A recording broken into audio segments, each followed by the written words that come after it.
We tend to think of socialism as a really modern idea, and the definition of it is quite modern. But in actual fact, we can think of societies we could class as proto-socialist have existed for like millennia, right? So in the third century BC, in the Mauryan Empire of India, right, we saw the ruling people there decide to set up a proto-socialist state whereby the state was controlled and taxed and did all those kind of things in order to help the people in the bottom of society, right? We also see, or we see a critique of this kind of like proto-socialism in the works of Aristophanes. So Aristophanes was the ancient Greek playwright, and he parodied that the people of Athens, essentially had this kind of super egalitarian society, and he also kind of views it as a thing of he basically because I believe he wasn't from Athens, so he tried to basically say that Athens is some mad place where like everyone's all equal, and oh god, even women have a say. Oh, perish the thought. And so we do start to see little inklings of it here and there and a few other places, right? And we also see it again in 500 AD, and I'm skipping a lot of centuries here, but the history at this point ends up being quite sporadic, right? But in 500 AD, we have one of the Zoroastrian thinkers called Mazdak, right? And so this is like ancient Persia kind of thing, right? And or like ancient modern day Iran kind of thing, and he again advocated this sort of proto-socialism as we can think of it, and so throughout the long course of human history, across many different civilizations, we see little instances whereby the ruling elites in a place will enact certain policies with the expressed view of taking money from the wealthiest people in society and helping out the people at the bottom. We see this in the late Roman Empire. We see this in many different examples, right? So now we're going to get more into the modern day thinkers and the modern day history of socialism. So now it was quite difficult to have what we think of as like true kind of like socialist thinking. All that kind of stuff didn't really start to develop until the advent of the Industrial Revolution, because when people were just peasants living under the landowner and stuff, the social dynamics were not as such to kind of spur this kind of radical thinking. For complicated reasons, which it would take many like kind of essays to really like look into why this is a phenomenon. When we have major cities with large populations, which kind of like we end up having major like cultural hubs and stuff, right? We're having a great number of different ideas all melting together and stuff, right? We start to have this first kind of like sense of a metropolis, right? And for those who look at politics even nowadays, right, we see that the towns and cities tend to be the kind of petri dish, in which new ideas end up being sprinkled in, and there's a certain level of kind of radicalism, one could say, which is very different from the values of like the more rural surroundings, right? And so when we start having the Industrial Revolution and we have people flooding in to these cities, to go work in the factories, we start to see, I think for the first time, we start to see a rising of like a middle class, and also recognition of the struggles that many poor people have to see and have to go through, right? Because when we go for a countryside in a place, right, it's relatively difficult especially for a city dweller, it's quite difficult to really spot rural poverty. We can all, when we think about poverty, we tend to think of urban slums, right? Tend to think of poor working conditions in a like horrible, grimy, sweaty factory, right? It's quite difficult when we're looking out wide open spaces and greenery and stuff. It's quite difficult to really understand just how poor some of those communities can be, right? But it's a thing of, in spite of the fact that many millions of people flooded to these cities, yeah, and obviously they flooded there for a better standard of living, it's a thing of and very few ever went back to the little village where they were from and stuff, yeah, because they wanted work and they wanted, they wanted a higher living standard. That's why they took that risk, right? So, but for people who are not used to seeing that level of poverty, especially that level of poverty concentrated in such a tightly knit place, especially right next to their like wealthy neighborhoods and stuff, right? You start to see people go, hold on, this is what, so we're middle class, or we're wealthy, and we're seeing with our own eyes, just down the street, people live in extreme poverty. So when we have that, we start to see a lot of people, quite altruistic people and stuff, yeah, start to like really develop their ideas. So we start seeing, so with Thomas Paine, who we've mentioned before, he wrote in his book Agrarian Justice about the first instance of what one could think of as like a universal basic income, where he said that everyone, as soon as they reach the age of 21, should be given a lump sum of money, like to help them and stuff in life. And he said that also when people reach the age of, I believe, 60, they should also be given another lump sum of money in order to help them towards retirement, right? And so it's not necessarily, it's a universal basic income in the sense of everyone's getting some level of money, but it operates very differently, I suppose, than many of the other kind of proposals that have been advocated more in modern times, right? But we also have people like Charles Hall in 1805, like advocating for these same sort of provisions for the poor and stuff. And the actual term socialism ends up being coined in 1822, and it starts to develop as a political theory in Britain and France in about like the early 1830s, right? So this is the same time you have the Chartist movement, which we mentioned in a previous video, where it wasn't just about universal suffrage; it was also about actually giving working people kind of not just the right to vote, but also better standards of living and all the things that would come with that vote and that extra political and economic power. So we start to see more and more of a development of these ideas as the Industrial Revolution takes more and more hold on society and transforms society even more. We end up having much more urban oriented societies, and therefore much of the kind of influence of that becomes of how do we deal with these issues of urban poverty and this extreme levels of inequality. And also during this time we had people like Robert Owen, who is a very famous entrepreneur who set up like the little model town, not a model town as such, but he set up a real life town which was modelled around these kind of like utopian ideals, right? So in New Lanark, because he was an industrialist, right? So he had all of his workers and their families live in very, very nice houses and stuff. Gave the children education, with like music and lots of different things. Giving people a standard of living and a kind of like level of comfortability, which these people as working people would never ever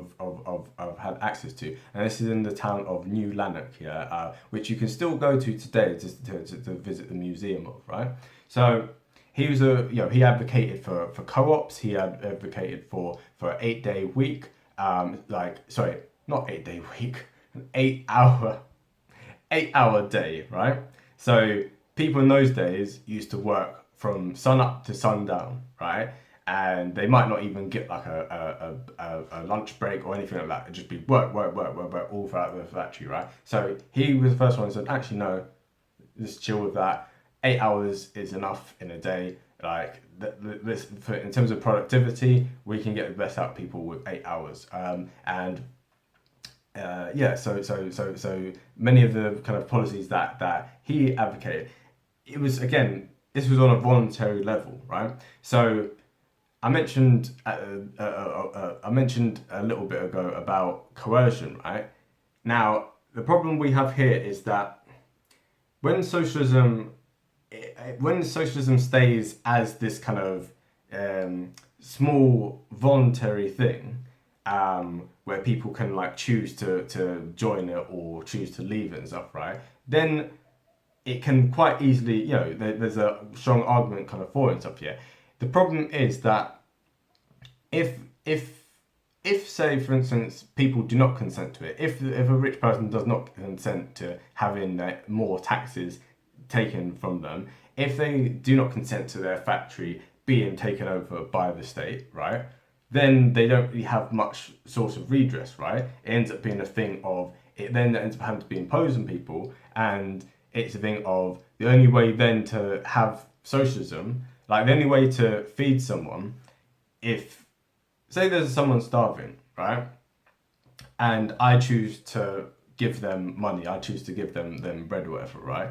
Then that's fine in the sense of it's not being coercive, right? However, if I say no, under socialist society, there's a metaphorical gun put to one's head that says that one must give bread or money or whatever to said person, right? So it's not literally a gun, but it is a thing of you're taking that choice away from people. So it's a thing of, taken to too far of an extreme, socialism can, and in history has led to very questionable regimes overextending their coercive means far beyond just like regular like taxing and spending and stuff, and into, well, we'll get into that in a little bit in terms of just how deep that hole can go to. And around the same time as you had English thinkers about this, or like British thinkers about this, you also had French thinkers about this. So Sant Simeon, I hope I pronounced that right, my French is not that great. He was the first person who advocated explicitly for state socialism, and for, so the state coming in and running industries and running this and running that and controlling like kind of all things, and taxing the rich like a lot, and basically the first one to advocate for a fully socialist state. This is in stark contrast, to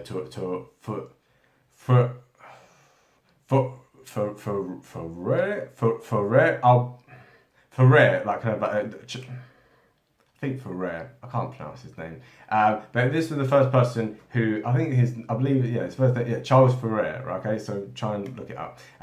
He was the first person who advocated for feminism, which was, again, pretty radical. Like the word feminism actually derives from him, and he also was advocating for communes, right? So what we can think of in New Lanark is an example of a commune. So a commune is where people voluntarily come into this kind of small utopian society where everyone is running things along those principles, right? No one's being forced to. There's no metaphorical gun put to anyone's head. And so it's kind of a voluntary kind of form of socialism. So already we can see the kind of debates between what one could describe as authoritarian socialism and more libertarian socialism. And I know that's going to mess with a lot of Americans' heads, like, how can you have libertarian socialism? It does exist, people. Check it up. It does exist. So now, going into the history of socialism, we start to see, even from the very beginning, there was elements to which what we think of as socialism became very atheistic, right? And it's going to correlated with Enlightenment questioning of organized religion, and you end up having very quickly a kind of anti-religious vibe with a lot of this stuff, right?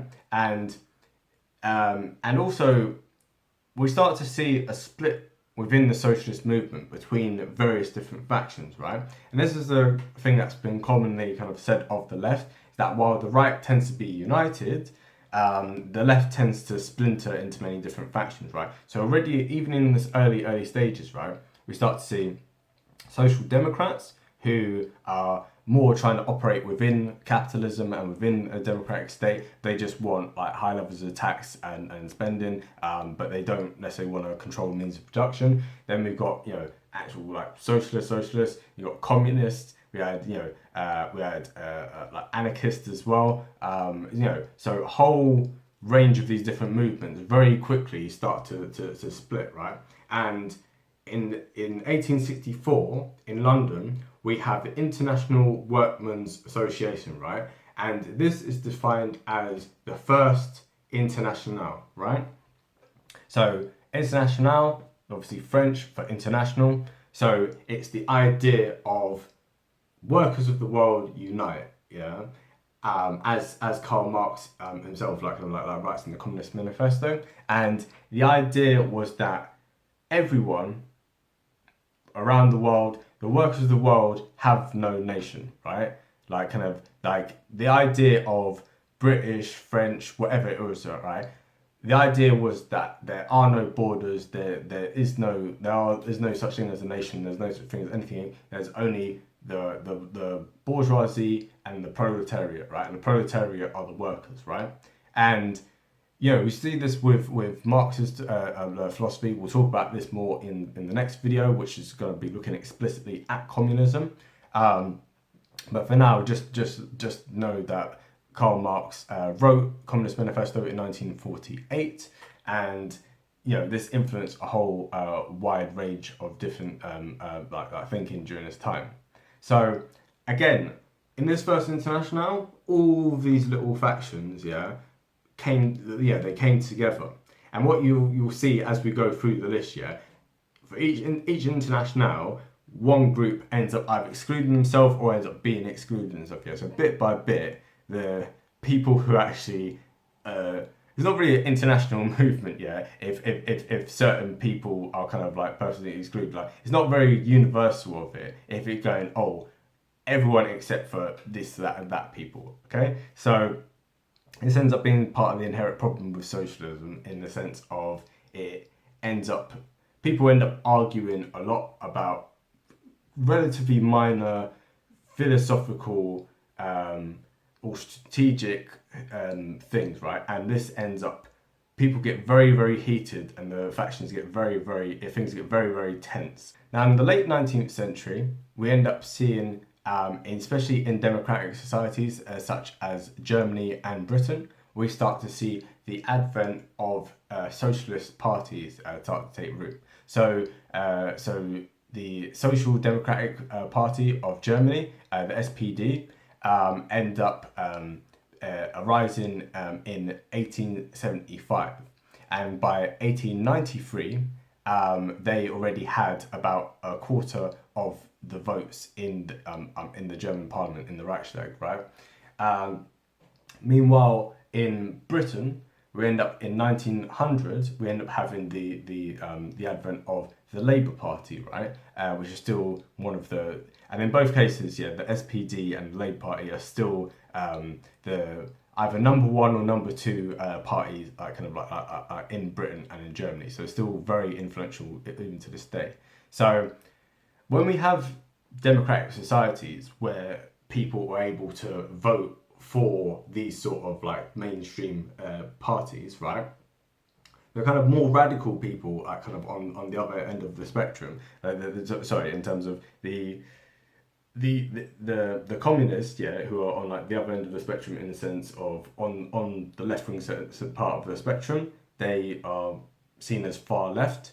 They really struggle with electoral politics, and this is why in almost no instances, barring Chile in 1970, do you ever see a Marxist ever be elected in a democratic election. And even there, it was a very, very narrow vote in 1970. So, and the reason for this is when you allow people a choice, of, voting for different parties and stuff. Yeah, and when you have like a free society, people will tend to vote for relatively more moderate forces, right? Because people are able to debate, people are able to have an exchange of ideas, and if people advocate something too extreme, then you'll alienate people in the middle. So the broader appeal is to have more reasonable policies that even your opponents don't mind if they get implemented. So we don't really see communism being implemented in any democratic society, right? But socialism still has a very present influence on things, and even quite conservative-minded people, people like Otto von Bismarck, the Chancellor of Germany, even people like David Lloyd George and Winston Churchill, who were both liberals at the time. Churchill obviously later becoming a conservative prime minister. Even people like these ended up having to adopt some of the policies from socialism, having an old age pension, having a welfare state. So under the pressure from socialists, even when they weren't in government at this point, was still so immense that even the powers that be, whether they be the more conservative parties or the more liberal parties in these democratic societies, had to start adopting bits and bobs of these ideas. And we see the same thing in America during the progressive era, with people like Teddy Roosevelt busting the trusts. So like the big monopolies, like Standard Oil and all these other companies, right, ended up being broken up with the Sherman antitrust laws. You end up having people like Woodrow Wilson, who's also one of the progressive presidents during this time. So the state more and more begins to intervene in order to protect workers, to put a damper on the power of business people, and so the influence of the mega rich ends up being curtailed during this time.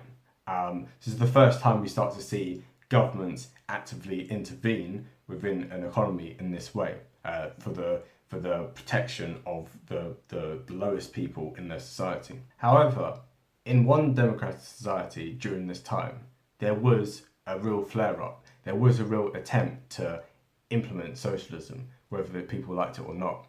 And this example is in the Paris Commune of 1871. So in the wake of the Franco-Prussian War, the war that eventually led to the unification of Germany through the crushing of France, right? France was invaded by Prussia, which later became Germany, and the fallout from that, the collapse of the French monarchy and the establishment of the French Republic, this all came in 1871. But in that chaos, people in Paris, rose up. Revolutionaries in Paris rose up and created a commune, and they segregated parts of the city off. They barricaded themselves in and said, right, we're now going to implement this revolutionary state. We're going, much in the same way as in 2020 we see in Seattle with the Chaz. So the people wall off an area, don't let the authorities in, and say, right, we are going to run things in this way, right? And unlike in the Chaz, which eventually ended up just kind of disintegrating by itself and stuff, after a lot of chaos and anarchy and stuff, right? In Paris, it was brutally crushed by the troops, right? So there was a lot of fallout from this, right? Most of the main French revolutionaries during this time ended up being wiped out in this commune, right? But the people who came after them ended up, they were still bitter, obviously. And so that's why in 1889, we have the Second Internationale in Paris, which was, the 100-year anniversary of the French Revolution. And in this Second Internationale, we have, again, everyone there except the Marxists have now kicked out the anarchists, right? So everyone's allowed in this. This is Internationale except for you anarchists, right? So again, we start to see more of this kind of like splintering and stuff, right?